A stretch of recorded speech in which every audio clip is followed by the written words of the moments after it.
મૂડી સરકારી હોસ્પિટલમાં છેલ્લા કેટલાક સમયથી બાળકો માટે ડોક્ટર તેમજ સ્પેશિયલ સર્જન અને અઠવાડિયે વિવિધ ડોક્ટર અને કેમ્પ થકી લોકોની સારી સગવડ મળી રહે તે માટે પ્રયત્નો કરાય છે. છેલ્લા કેટલાક સમયથી દર મહિને હોસ્પિટલમાં 40થી વધુ ડિલિવરી કરાવવામાં આવતી હોવાથી તેમજ હાઈવે પર હોસ્પિટલ હોવાથી અકસ્માતના દર્દી સાથે સામાન્ય વર્ગ માટે હોસ્પિટલ આશીર્વાદ સમાન છે.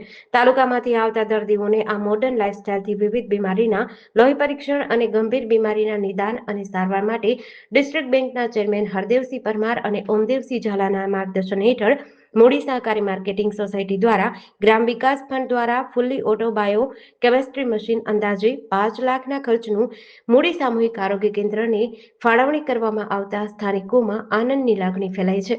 આ પ્રસંગે સહકારી માર્કેટિંગ સોસાયટીના ચેરમેન નીરુભા પરમાર, તાલુકા પંચાયત પ્રમુખ મુગટભાઈ પટેલ, ઉપપ્રમુખ જુગાભાઈ ચેસરિયા, પૂર્વ પ્રમુખ રાજેન્દ્રસિંહ પરમાર, તાલુકા ભાજપ પ્રમુખ ભૂપેન્દ્રસિંહ પરમાર, વિષ્ણુભાઈ વાટુકિયા, કારોબારી ચેરમેન સત્યજીતસિંહ પરમાર, ઇન્દુભા, યુવરાજસિંહ સહિત અગ્રણીઓ, હોસ્પિટલના સ્ટાફ હાજર રહ્યા હતા. જેડીસી ન્યૂઝ સાથે જયદેવ ગોસ્વામી, મૂડી.